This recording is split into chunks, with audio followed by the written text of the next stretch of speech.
Hello friends, इस video में हम कर रहे हैं NCERT exercise of the chapter which is heat, that is chapter number 4 of class 7th NCERT. ठीक है जी। तो एक्सरसाइज शुरू करने से पहले हम एक बार क्विक इसका रिवीजन और कीवर्ड्स देख लेते हैं। तो कीवर्ड्स क्या हैं? Celsius scale, conduction, conductor, convection, insulator, land breeze, radiation, sea breeze, temperature, thermometer. तो ये सारे इसके कीवर्ड्स हैं। उसके बाद क्या क्या हमने इस चैप्टर में पढ़ा था, एक बार क्विक इसकी समरी ही देख लेते हैं।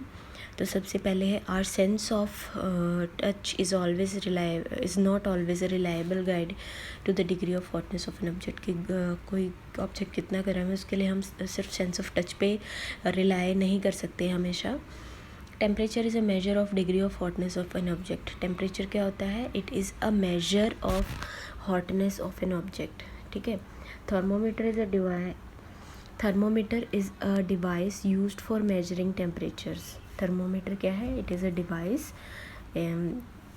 जिसको यूज़ किया जाता है for measuring temperatures. Clinical thermometer is used to measure our body temperature. Clinical thermometer क्या काम करता है?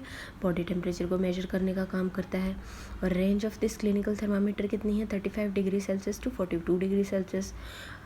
For other purposes we use the laboratory thermometer. बाकी कामों के लिए हम क्या करते हैं? लेबोरेटरी थर्मामीटर यूज़ करते हैं। The range of these thermometers is usually from -10 degree Celsius to -10 degree से 110 डिग्री तक रेंज होती है किसकी? लेबोरेटरी थर्मामीटर की। Normal temperature of human body is 37 degree Celsius. ठीक है। The heat flows from a body at a higher temperature to a body at lower temperature. कभी भी हीट फ्लो किस डायरेक्शन में होगा? जिस बॉडी के पास ज़्यादा टेम्परेचर है टू अ बॉडी जो लोअर टेम्परेचर पे है। There are 3 ways in which heat can flow from one object to another. 3 तरीके होते हैं जिससे हीट फ्लो हो सकता है। कौन कौन से हैं? Conduction, convection and radiation. ठीक है। Conduction, convection and radiation. तो कंडक्शन क्या था, मैं आपको वैसे बता देती हूँ एक बार। कंडक्शन में क्या था? जब टीचर जो है कोई चीज़ डिस्ट्रीब्यूट कर रहा है, और किस तरह से डिस्ट्रीब्यूशन हो रही है सर, कि वो एक बच्चे को ट्रांसफ़र कर रहा है, वो फिर अगले को, वो फिर अगले को, वो फिर अगले को, इस तरह से एक एक एक अगले को दिया, अगले को दिया, अगले को दिया। ठीक है। जैसे एक लाइन में बच्चे खड़े हो गए, टीचर ने सबसे पहले वाले बच्चे को दिया। ठीक, कोई भी हो जाए, सपोज एप्पल बांट रहा है टीचर, तो एप्पल उसने सबसे पहले वाले बच्चे को दिया, उसने वो एप्पल आगे दी, फिर उस दूसरे ने तीसरे को दी। इस तरह से वो इस तरह से ट्रांसफ़र होती जा रही है। फिर टीचर फिर से दे रहा है और वो इस तरह से पीछे ट्रांसफ़र होती जा रही है। तो वो है एक तरह से कंडक्शन हमारा। कन्वेक्शन में क्या है? कन्वेक्शन में क्या है कि जो बच्चे हैं वो जाएंगे टीचर के पास और लेके आएंगे, वो हो जाएगा कन्वेक्शन। की पीछे से बच्चे जा रहे हैं लेके, फिर वापस दूसरी साइड से आ रहे हैं, फिर दूसरा बच्चा जा रहा है, फिर वो लेके आ रहा है, तो वो हो गया कन्वेक्शन। जब बच्चे खुद लेने जा रहे हैं वो कन्वेक्शन हो गया। जब रेडिएशन में क्या है कि रेडिएशन में कोई नहीं जा रहा, ना टीचर जा रहा है अपनी जगह से, ना आप जा रहे हो, फिर भी चीज़ आपके पास आ रही है। सपोज़ टीचर ने थ्रो कर दी आपकी तरफ, ठीक है, उसने थ्रो करी एक बच्चे के पास, दूसरे बच्चे के पास, तो वो रेडिएशन हो गया कि वो रेडिएट कर रहा है हीट और सबको मिल रही है। तो ये सिंपल तरीके से हम इसको समझ सकते हैं, कंडक्शन, कन्वेक्शन एंड रेडिएशन को। In solids generally the heat is transferred by conduction. तो सॉलिड्स में जो हीट ट्रांसफ़र होता है वो जनरली किस मेथड से होता है? कंडक्शन से। In liquids and gases the heat is transferred by convection. Liquid और गैसेज में कैसे ट्रांसफ़र होता है? By convection. No medium is required for transfer of heat by radiation. Radiation के लिए कोई मीडियम की ज़रूरत नहीं है। क्यों मीडियम की ज़रूरत नहीं है? क्योंकि वहाँ कोई पार्टिकल्स का यूज़ है ही नहीं, क्योंकि कोई अपनी जगह से नहीं हिल रहा, फिर भी हीट जा रही है। दैट मीन्स मीडियम रिक्वायरमेंट नहीं है। The material which allows heat to pass through them easily are called conductors of heat. जो मटीरियल ईजिली अपने थ्रू हीट पास करने देंगे वो है कंडक्टर ऑफ हीट। जो ऐसा नहीं करने देंगे वो इंसुलेटर्स हो जाएंगे। Dark coloured objects absorb radiation better than the light coloured objects. Dark coloured objects जो है रेडिएशन को ज़्यादा अच्छे से एब्जॉर्ब करेंगे, इसीलिए हम सर्दियों में डार्क कलर्ड कपड़े पहनते हैं और गर्मियों में लाइट कलर्ड पहनेंगे। Woollen clothes keep us warm during winter. Woollen clothes सर्दियों में क्यों पहने जाते हैं? It is because wool is poor conductor of heat and it has air trapped in between the fibres. क्योंकि वुल जो है पुअर कंडक्टर ऑफ हीट होता है और उसके बीच में एयर होती है बिटवीन द फाइबर्स। जो हमारी बॉडी की जो हीट है उसको बाहर नहीं जाने देती, ठीक है जी, इसलिए हम वार्म फील करते हैं। तो अब शुरू करते हैं एक्सरसाइज को।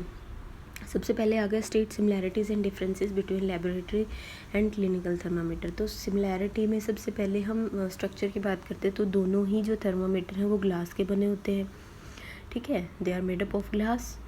आगे उनके अंदर बल्ब होता है दोनों में ही, ठीक है, उस बल्ब के अंदर जो है मरकरी होता है, सेम दोनों में यही है। और दोनों जो है, दोनों का क्या काम है, टेम्परेचर मेजर करने का काम है। तो ये सिमिलैरिटी होगी इनकी। और डिफरेंसेस क्या होंगे भाई कि एक जो है हमारा जो क्लिनिकल थर्मामीटर है वो बॉडी टेम्परेचर मेजर करता है, और लेबोरेटरी थर्मामीटर को हम लेबोरेटरी में यूज़ करते हैं। और क्लिनिकल थर्मामीटर की रेंज जो है 35 डिग्री सेल्सियस से 42 डिग्री सेल्सियस है। लेबोरेटरी थर्मामीटर की रेंज कितनी है, -10 डिग्री से 110 डिग्री सेल्सियस। क्लिनिकल थर्मामीटर में किंक होता है, लेबोरेटरी थर्मामीटर में किंक नहीं होता, जिस वजह से वो एकदम से फॉल ऑफ करता है टेम्परेचर जैसे ही हम उसको बाहर निकालेंगे फ्रॉम द ऑब्जेक्ट या लिक्विड जिसका टेम्परेचर नोट कर रहे थे।